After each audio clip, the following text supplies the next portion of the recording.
How goes the family? Welcome back to Larry's Anything Goes. Hopefully you guys are having an awesome day. Today's subject matter is going to be a little bit different than my normal, but hey, that's cool. That's why we call it Larry's Anything Goes. And sometimes you just gotta, you know what they say, think outside of the box as I get myself together. So today's topic, I'll be talking about how certain Somalis have transformed vacant lots in Pittsburgh, Pennsylvania, into little farm gardens and whatnot. Not just people from Somalia, but other parts of Africa like Burundi, Congo, Kenya, areas like that. So we're going to get into it. It's going to be a different discussion, but hey, that's what it's all about, right? Now, when it comes to trying to eat healthy, and it's also hits home for me because I've been trying to eat healthier in 2019. A lot more people are trying to do better when it comes to just that, especially when it comes to high blood pressure and the risk to diabetes and all these other things that are out there. I'm not a medical professional, but I'm seeing the increase in these things because of people's poor diet habits. Especially myself, because like I said, at one time I weighed a lot more than I do now, and my energy levels used to be are not as high as they are now. Not even as enthusiastic as I am now because of, my certain diet and whatnot. And I'm focused even more on my goals and aspirations now because obviously me wanting to do what I want to do, but eating better as well because obviously, they said the older you get, the better you need to try to eat at least.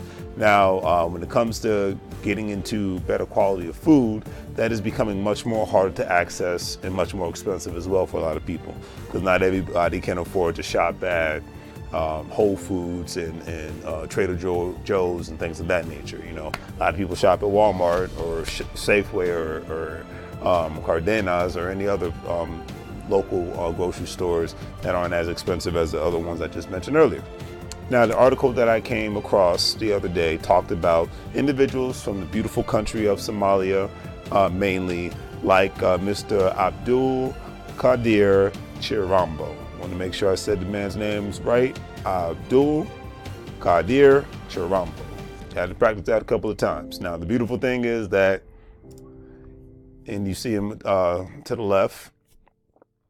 Now, the beautiful thing is about this gentleman and the men he's working with, is that they are part of a group known as the United Somali Bantu of Greater Pittsburgh, which have converted vacant lots within the city of Pittsburgh to huge farm-like gardens. And this is great because Pennsylvania, if you've ever been there, or to a state like Pennsylvania, because that's why I do my real estate investing, is known for being a huge farming state. Great farmland, you can see the fresh food just growing out of the ground. And older major cities like Pittsburgh are known for having a lot of vacant lots, and it looks like the city is doing a great job of trying to turn them into something useful, which I think is a great thing as well. And Mr. Chirambo is the president and spokesman of the organization, and the article that talked about what brought him to Pittsburgh, and he stated these simple things: peace, education, and a huge change in his life. Like me moving to the West Coast, it's I see it as more peace and learning something new, and just having a big change in my life. So, but definitely it doesn't compare to this gentleman's situation.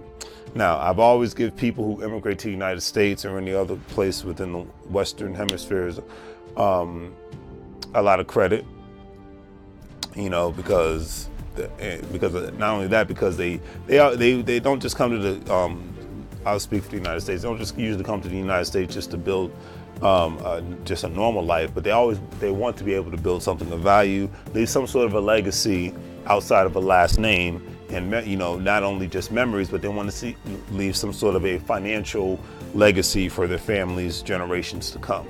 And I remember years ago when I saw an article about how immigrants from various parts of Africa were actually bringing life back into this small city within Italy. And a lot of times in the United States, a lot of immigrants do bring life back into a place where people are leaving in high numbers. I mean, it kind of goes back into one video I know I want to talk about in regards to how a lot of states, because they're lacking population, and with lacking population, these state governments, no matter what party they're with, are lacking tax dollars, such as states like Oklahoma, Maine, it was the most recent state, Kansas, because these states are actually going to pay people to live there on a monthly basis with certain, obviously restrictions involved, and obviously you do your own homework and see what's going on with that. But since these places are lacking population, people leaving in record numbers, they're offering incentives. Like I know Maine was offering to pay off people's college debt, but obviously there was certain rules and regulations and categories you had to fall into. I know with Kansas, they're trying to pay people monthly to move to that state, but you have to meet a specific criteria. And same goes for Oklahoma. You have to have like an online job, but you'll get paid like, I believe, $500 to $1,000, maybe more a month, because it's been so long since I looked into it. Kansas is the most recent one I'm familiar with because that's the most recent state that's passed the regulation, passed the law. But and I give these states credit. I'm not downing them because you got to give somebody an incentive to want to live where you live at, you know. So a lot of times that happens, and a lot of times people who immigrate to the United States go to places that most Americans wouldn't think about living in because they're like, that's not for me. But they end up doing it because hey, it's better than where they came from. They have more opportunities. But then with that being said, they bring more life into the community. So that's I always just like to point that out, and I always admire that. So no matter what, one thing is true. Power not only comes with owning a business, but it definitely comes with who grows the food, who maintains the school systems, banking systems definitely, and definitely hospitals as well. And I have much respect for all of those people who work in those institutions, and definitely people who own businesses within those institutions I just mentioned, those industries. Now, more on to the organization as a whole. The Somali Bantu includes people from many countries, among them, as I mentioned earlier, Kenya, Burundi, and Congo. Those who spent their lives farming in their home countries long to continue the work, the soil, within the city of Pittsburgh, Pennsylvania. Now, being a farmer and knowing how to grow, and especially growing healthy food, is a win-win situation. Mr. Chirambo and his partners have been guided by the Bantu elders, which is always a beautiful thing to listen to the elders, because I know I do, because I don't know everything. And the elders are teaching them the traditions of growing food within Pennsylvania soil like they did back in Africa. And I think this is great because we live in a time where a lot of people do not like to keep old-fashioned family traditions on any level. And I myself am even trying to work harder to learn more and more about my family and some of their traditions and see what actually works with me, who I am as a person as a whole, how it kind of lines up with how I am and whatnot, and what traditions that I can continue to carry on, for the rest of my existence. Now, their organizations obtained nearly an acre site. They farmed Pittsburgh's Perry Hilltop neighborhood, which was transformed from vacant lots through the city's Adopt the Land program run by Shelby Danku Plus Day. This is great, because this shows how people can take advantage of local government programs, and there are a lot of them out there if you do your research. It helps people, but helps themselves all at the same time. Because we live in a digital age, and you can't just think that everybody's just going to point you to the right direction. You got to do your research so that you can point yourself into the right direction. Now, Pittsburgh's urban agriculture and food policy specialist oversees a program which started in 2014. So it's been going on for a while. Currently, there are 151 lots covering 11 total acres that are used for a variety of different purposes. It's a way people can access vacant city-owned lots for food, flower, or rain gardens. Shelly Danko stated, so one thing to take into consideration is if you are interested in starting your own community garden/farm, then you may want to look into programs like these. I couldn't agree more.